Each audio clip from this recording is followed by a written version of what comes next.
সকলকে জানাই আমার শ্রদ্ধা, ভালোবাসা এবং শুভেচ্ছা। কবি গোপা চক্রবর্তীর কলমে কবিগুরু তোমায় প্রণাম। বসন্ত এসেছে, কোকিলের কুহুতানে আকাশ বাতাস মুখরিত।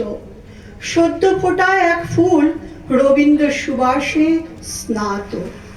রবীন্দ্র গান, রবীন্দ্র কাব্য, ওর ধ্যান জ্ঞান। চিরাচরিত পঠন পাঠনে ছিল প্রবল অনীহা। মাধ্যমিকে খারাপ নম্বর পাওয়ার অপরাধে সকলে মিলে বিশ্রীভাবে ওকে তিরস্কৃত করলো। বাবা রেগে বলেই দিলেন, ওই দাড়িওয়ালা বুড়োই তোর মাথাটা চিবিয়েছে, কি দেবে ও তোকে? ভুগতে তো আমাকেই হবে। মেয়েটি ছুটে এসে বাবাকে জড়িয়ে ধরে বলে, বাবা তুমি চিন্তা করো না, আমার জন্য কাউকে ভুগতে হবে না। দেখো আমি একটা কিছু করবই। কিন্তু কি করবে সে? কি বা পারে? অর্ধপ্রস্ফুটিত ফুলটির অকালে ঝরে যাওয়া ছাড়া বুঝি আর গতি নেই। রবীন্দ্র কাব্যে যার নিত্য ওঠা বসা, যেখানে সদাই জীবনের গান বাজে, মুহূর্তের ভুলে বন্ধ ঘরে এ কি করতে চলেছে ও? শাড়ির ফাঁসে গলা দিয়ে শেষবারের মতো প্রাণ ভরে সুন্দর পৃথিবীর রূপ রস গন্ধ শুষে নিতে চাইল। আর ঠিক তখনই চোখ পড়ল তারই সাজিয়ে রাখা দুই অমূল্য রতনে, সঞ্চয়িতা গীতবিতান। না জানি কি যে হলো, হঠাৎ ফাঁস খুলে ছুটে এসে সঞ্চয়িতার একের পর এক পাতা উল্টাতে লাগলো।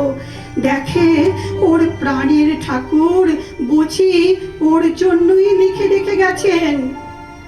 আকাশে তবু সুনীল থাকে, মধুর ঠেকে ভোরের আলো। মরণের হঠাৎ দেখি মরার চেয়ে বাঁচাই ভালো।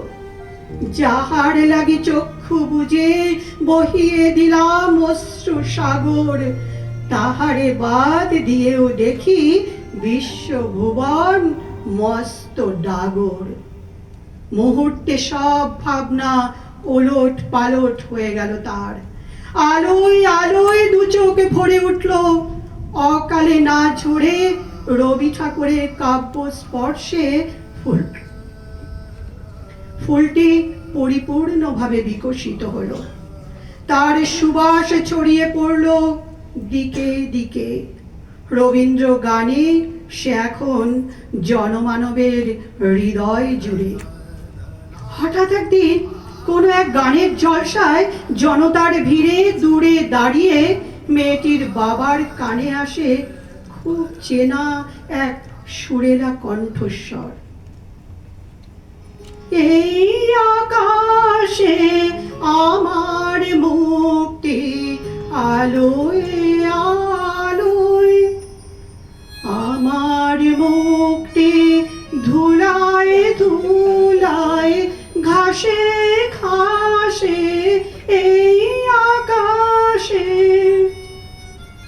বাবা অঝোর ধারায় কেঁদে চলেছেন আর বলছেন, ধন্য রবি ঠাকুর, ধন্য। তোমায় আমি বুঝতে পারিনি। দূর থেকে আবার ওই কণ্ঠ আকাশ বাতাস দীর্ণ করে, বিশ্বধাতার যজ্ঞশালায়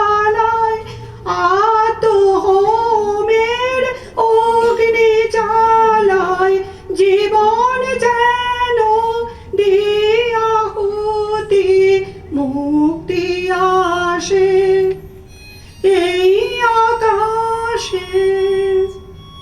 বাবা আপন মনে বলে চলেন, আমায় ক্ষমা করিস মা, আমায় ক্ষমা করিস। ধন্য কবি, ধন্য, তোমায় প্রণাম।